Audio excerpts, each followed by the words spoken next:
ஏதாவது ஒரு பிஸ்னஸ் பண்ணுறேன், நான் கொஞ்சம் பணம் ரெடி பண்ணுறேன்னு சொன்னார். திருப்பூர் போய் சேர்ந்தேன்.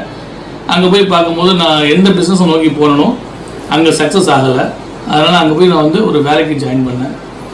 ஒரு ஃபோட்டோ கெமிக்கல் ப்ராசஸ் கம்பெனியில் வந்து வேலைக்கு ஜாயின் பண்ணேன். ஆனால் அங்கே வந்து எனக்கு போதிய வருமானம் இல்லை. அந்த வருமானம் பார்த்திங்கன்னா ஒரு 3500 rupees தான் இருந்தது. அதில் வந்து என்னோடய வீடு ரெண்ட்டு இதெல்லாம் கொடுத்து என்னால் சக்ஸஸ் பண்ண முடியல. அதே டைமில் ஏதாவது நம்ம வந்து அடிஷ்னல் இன்கம் பண்ணணும்னு சொல்லிட்டு ஒரு ரியல் எஸ்டேட் கம்பெனியில் பார்ட் டைமாக கொஞ்சம் வேலை பார்த்தேன்.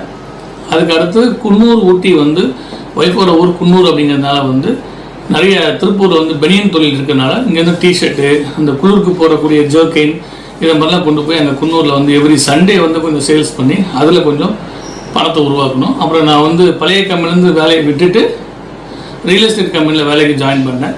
ஸோ அதில் ஒருத்தர் வந்து எனக்கு இருந்தார். அவர் கூட பார்ட்னராக சேர்ந்து சின்ன சின்ன லேண்டுகளை நாங்கள்